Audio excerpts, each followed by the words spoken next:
یہ سارے دکھ جھیلنے پڑتے ہیں، یہ سارے دکھ جھیلنے پڑتے ہیں۔ جب آپ ان دکھوں کو جھیلتے ہیں تو ان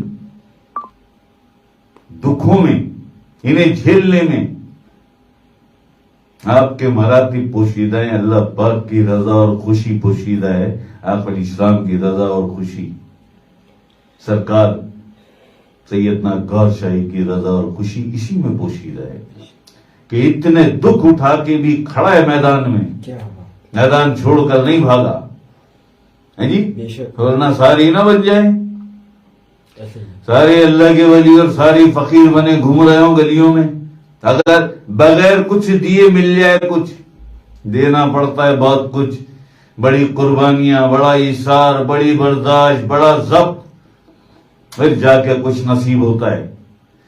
ایسے نہیں ہوتا، ایسے نہیں ہوتا۔ وہ کیا کہا تھا کہ قرار شدت غم سے کشید کرتا ہوں، کیا کہا تھا؟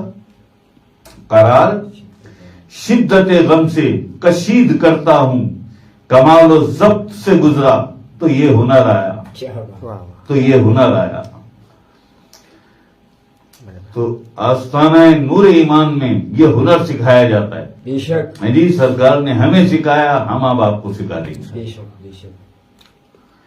اور اس ضبط و قرار میں آپ کا باطنی تصرف ہے۔ جب یہ ضبط اور قرار کرتے ہیں آپ اپنے اوپر، تو اس ضبط و قرار میں جب اللہ کا نور، جو ذکر سے آپ کے قلب میں، آپ کے سینے میں جو اللہ کا نور بنتا ہے، وہ نور آپ کے اس ضبط و قرار میں حلاوت کرنے لگتا ہے، اور آپ کا وہ ضبط و قرار باطنی تصرف بن جاتا ہے کہ توجہ بھی کی تو کام ہو گیا بندے کا۔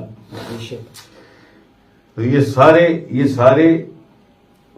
یہ پردے کی باتیں ہیں نا سب، یہ راز نہیں تو کیا آج کل جو پیر اور مرشد بن کے بیٹھیں گے، اللہ خوش رکھے، دال دلیا چل رہا ہے ان کا، بس چلاتے رہو یار، جواب تم نے دینا ہے اللہ کو، ہم نے تھوڑی دینا ہے، کیوں جی؟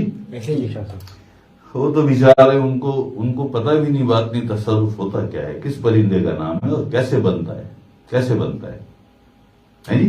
بے شک۔ قرار شدت غم سے کشید کرتا ہوں، کمال و ضبط سے گزرا تو یہ ہنر آیا۔